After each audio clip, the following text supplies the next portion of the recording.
Freya dan timnya bergerak cepat memperbaiki rasa makanan yang asin. Dan mereka berhasil menyelamatkan rasa makanan tepat waktu ketika tamu pertama datang. Makanan segera dihidangkan kembali dan Tantri datang menghampiri Freya. "Kerja bagus, aku lihat kamu jago masak. Gimana kalau kamu yang jaga stand seafood?" "Seafood?" Freya pun kaget. "Jangan sampai tuh hidangan asin lagi." "Sorry, aku gak bisa makan seafood." "Siapa yang nyuruh kamu makan? Aku nyuruh kamu buat jaga standnya aja." Beberapa tamu undangan pun telah tiba. "Putri bungsu Agung Jaya memang cantik ya?" "Iya Jeng, pantas aja dia jadi calon menantu di Federico Group." "Siapa sih calonnya?" "Itu si Marcel Federico yang tampan itu."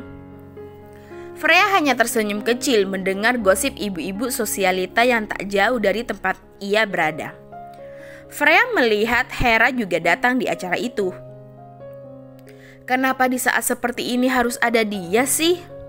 Tiba-tiba tatapan orang tertuju kepada satu arah. Kali ini tidak hanya ibu-ibu sosialita yang menatapnya, bahkan bapak-bapak juga ikut bergosip. "Itu Presdir New Sapphire kan?" Freya pun kaget. Perusahaan sebesar New Sapphire bekerja sama dengan Agung Jaya. Freya melihat Marcel yang baru selesai memarkirkan mobilnya. "Dia pakai baju yang aku siapkan. He is my big baby," ujar Freya dengan tersenyum. Senyum Freya lenyap ketika Tantri memeluk Marcel dan Freya mengepalkan tangannya. "Aku kira kamu bakalan datang telat, Sel." Marcel pun melepas pelukan Tantri. "Ayo, papa sama mama udah nungguin kamu tuh dari tadi." Tantri masih mencoba memegang tangan Marcel. Dengan cepat, Marcel memasukkan tangannya ke dalam saku celananya. Marcel pun berjalan mendahului Tantri dan Marcel tidak melihat Freya yang berada di sampingnya. Marcel pun menyapa kedua orang tua Tantri, sedangkan Freya mulai melayani tamu yang meminta menu seafood. Bukannya Om Daniel pengen dikenalkan dengan Marcel? "Marcel, kenalin, ini Om David, salah satu kolega kami dari Jerman. Ingin bertemu dengan kamu." "Sel?" "Iya Om." "Ayo Om kenalkan kamu sama dia." "Tantri temuin teman-teman Tantri dulu ya Pak." "Iya sayang." Marcel pun mengikuti Papa dan Mama Tantri. Di sisi lain, Freya melihat Marcel yang jauh darinya dengan sendu. Hera pun mendekati stan milik Freya. "Wah, siapa nih yang ada di pesta ini?" "Jangan cari masalah di sini deh Hera. Kamu memang cocok ya pakai baju pelayan. Aku mau dong satu, dikit aja." Freya pun menyerahkan satu porsi seafood atau nasi goreng seafood kepada Hera. Hera pun menerima piring yang diserahkan oleh Freya, tapi segera melepaskannya hingga piring itu jatuh dan pecah. "Aduh, gimana sih Mbak? Kok nggak hati-hati?" Orang-orang di sekitar menatap mereka. "Maaf Kak, biar saya bersihkan," ujar Freya berjongkok dan membersihkan piring yang pecah. "Aduh, sepatu mahal aku jadi kotor nih. Tolong ya Mbak, sekalian dibersihkan." Hera menyerahkan tisu kepada Freya. "Cepetan dong, nanti nodanya nempel." Freya mengambil tisu dan mengelap sepatu Hera. Udah, makasih ya Mbak." Freya kembali berdiri ke tempatnya. "Berikan aku yang baru." Freya pun menghela nafas. "New Tesco bisa hancur kalau karyawannya gak profesional kayak kamu." "Maaf Kak, saya siapkan yang baru ya," ujar Freya dengan tersenyum. "Nah, gitu dong." Kali ini Freya menyerahkan piring dengan dua tangan dan Hera menerimanya. Dua orang ibu-ibu sosialita datang juga meminta nasi goreng seafood dan Freya menyerahkan dua piring itu secara bergantian. "Ih, asin banget ya." "Iya, asin banget. Apa ini bisa dimakan?" Freya pun kaget. "Kamu coba deh, ini asin banget." "Tapi aku alergi seafood parah," gumam Freya. "Kenapa? Kenapa cuma diem? Buruan, sebelum tamu yang lain juga komplain." Tantri menghampiri Hera dan Marcel mengawasi kedua wanita itu dari jauh. "Kenapa Kak Hera? Ini loh asin banget."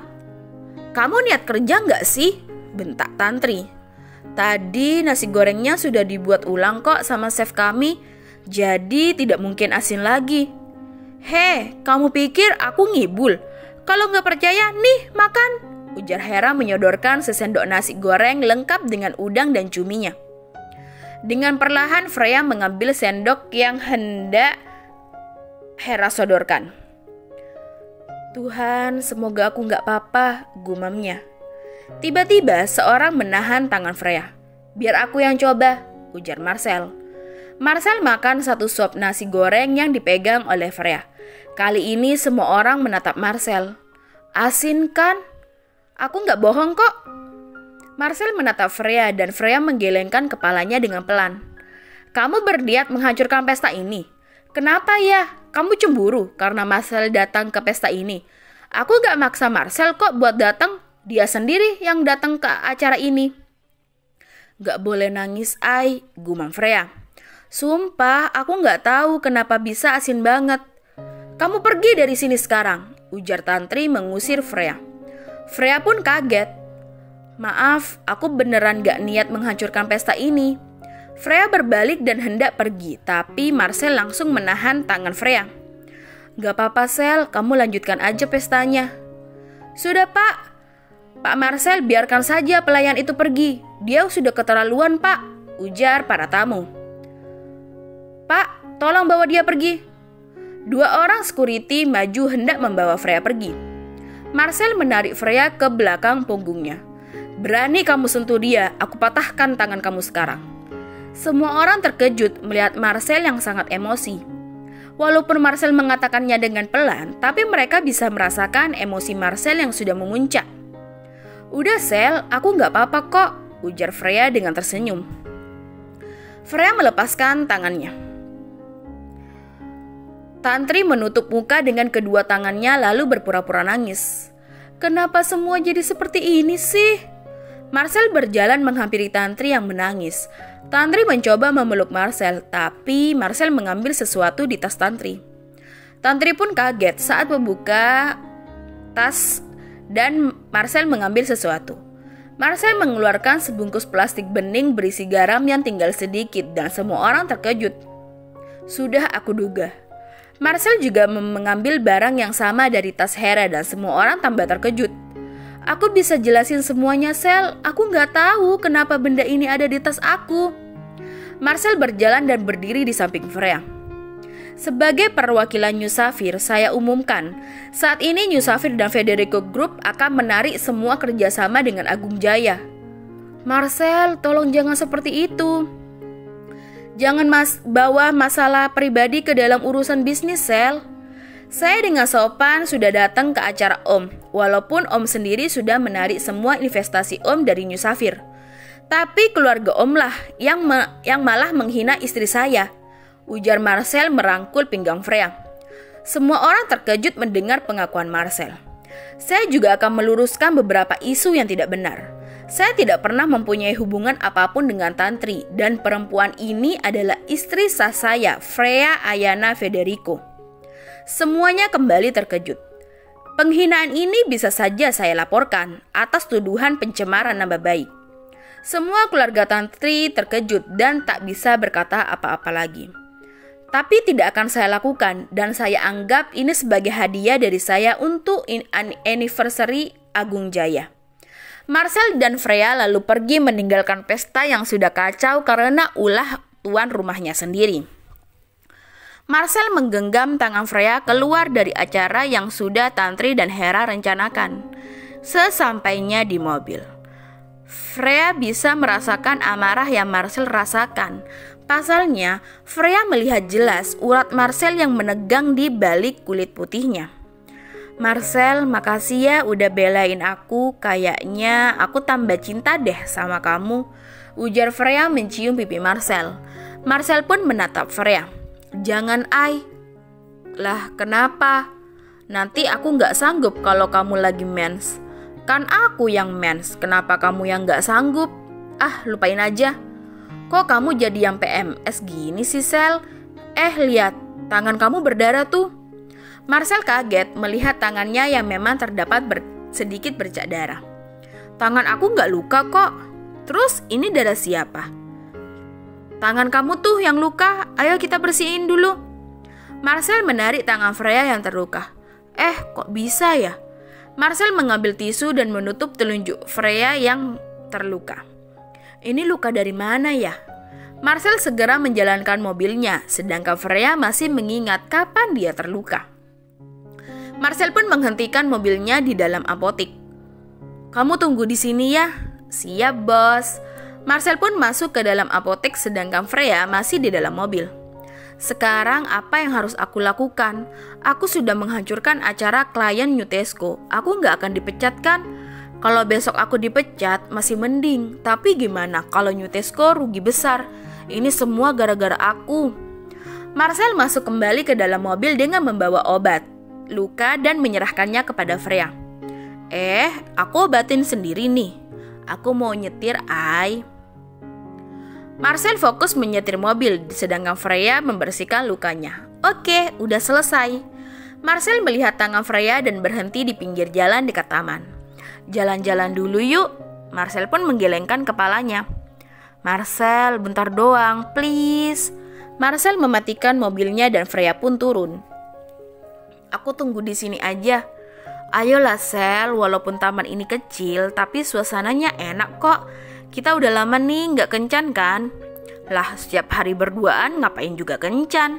Ya udah, aku kencan sama cowok itu aja. Kayaknya dia jomblo. Freya menghampiri cowok yang duduk sendirian. Marcel yang hanya diam melihat mereka berdua. Kemudian cowok itu mengobrol bersama sembari sesekali tersenyum. Marcel pun turun dari mobil dan menghampiri Freya. Ayo, katanya mau kencan. Mas, aku duluan ya. Iya mbak. Freya pun merangkul lengan Marcel dan tersenyum puas. Ngapain panggil dia mas? Terus aku manggil apa? Mbak. Tahu dari mana kamu kalau dia lebih tua dari kamu? Aku nggak tahu sih dia lebih muda atau lebih tua. Seharusnya kan kamu panggil dia adik aja. Kok adik sih? Emang aku kakaknya. Dari wajahnya ya jelas lah lebih tuaan kamu. Kamu aja gak pernah manggil aku mbak, walaupun aku lebih dewasa dari kamu. Aku juga lebih dewasa dari kamu dan aku juga lebih tinggi. Iya, nanti aku panggil kamu mas deh, puas. Gak usah ngegas kali. Freya pun meninggalkan Marcel. Kenapa dia jadi marah sih? Marcel diam dan membiarkan Freya berjalan meninggalkannya. Ih, Marcel itu kalau ngomong suka seenak jidatnya. Gak ngerti apa perasaan aku sama sekali. Aku juga tahu sih kalau aku lebih pendek, lebih tua dari dia. Tapi gak usah diperjelas juga dong. Tiba-tiba seorang ibu menghampiri Freya dan ibu itu membawa Son dengan seorang anak kecil. Ibu itu mulai menyanyikan lagu dengan asal, sedangkan anak ibu itu menyodorkan segelas berisi uang receh. Bu, gimana kalau saya aja yang nyanyi? Jangan mbak. Gak apa-apa kok bu, nanti saya bayar kok. Tapi mbak, udah gak apa-apa bu. Freya pun membawa Son ke tempat yang lumayan ramai dan Freya berdiri tak jauh dari Marcel. Dia mau ngapain lagi sih? Freya menyanyikan sebuah lagu dengan bahasa Jawa yang sedikit menyindir Marcel. Suara merdu Freya sukses membuat beberapa orang menghampiri mereka. Aku gak ngerti dia nyanyi apaan, tapi kenapa rasanya dia ngatain aku ya? Nyanyian Freya diakhiri dengan tepuk tangan dan orang-orang yang memasukkan uang ke dalam gelas plastik. Wah, makasih ya mbak, berkat mbak kita jadi dapat uang lebih banyak nih. Oh enggak bu, saya cuma main-main aja kok. Freya membuka dompetnya dan memberikan sejumlah uang kepada ibu tersebut. Makasih ya kak, ujar anak ibu itu. Sama-sama sayang, ujar Freya mengelus kepala anak itu. Marcel pun menghampiri mereka. Ini tas suami kamu. Ibu itu menggunakan bahasa Jawa. Iya bu, ini suami saya yang paling cakep. Terusin aja ngatain akunya, bisik Marcel. Ya udah mbak, saya pulang dulu ya. Iya bu, hati-hati. Ibu itu pun pergi dengan senang hati. Kamu tadi ngomong apaan sama ibu itu? Lah, kepo. Ayo kita pulang, kita dipanggil kakek nih. Freya pun kaget. Apa karena masalah tadi? Kakek pasti marah banget ya, maaf ya. Lah ngapain kamu minta maaf ke aku, Ai? Kan nanti kamu juga yang kena marah gara-gara aku. Marcel meletakkan tangannya di pundak Freya dan menarik Freya ke dalam pelukannya. Kamu gak usah mikir yang macem-macem ya, aku pasti bisa bantuin kamu kok. Dan kakek gak akan marahin kita berdua, oke? Ujar Marcel mencium pucuk kepala Freya. Bersambung.